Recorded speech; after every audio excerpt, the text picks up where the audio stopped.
Hey guys, Ryan here with the Lawn Channel, and today I'm going to take my front yard down. I've been cutting it with the turf tracer, but I'm not liking the height right now, so I want to bring it down and cut it with a real mower. So that's what we're going to do today. It's probably going to look pretty rough once we finish, but for me and my mental state of being, or state of mind, I've got to get it down. So let's get to it.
Just a quick note here.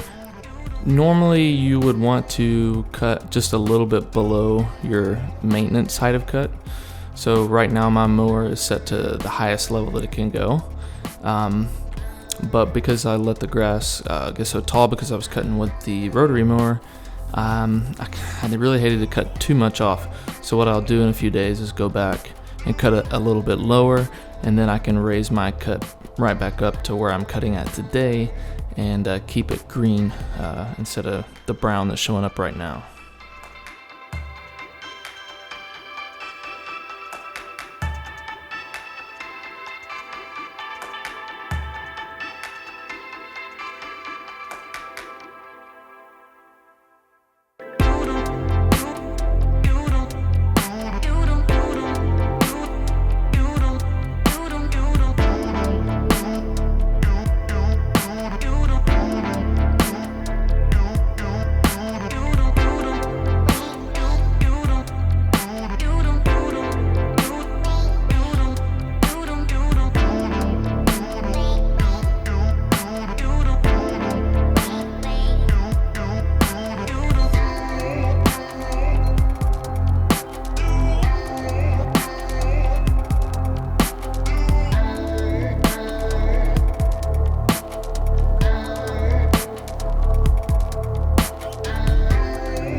Hey guys, if you enjoyed the video, please leave a like and a comment. Please subscribe for more videos, and I hope you enjoyed it. See you later.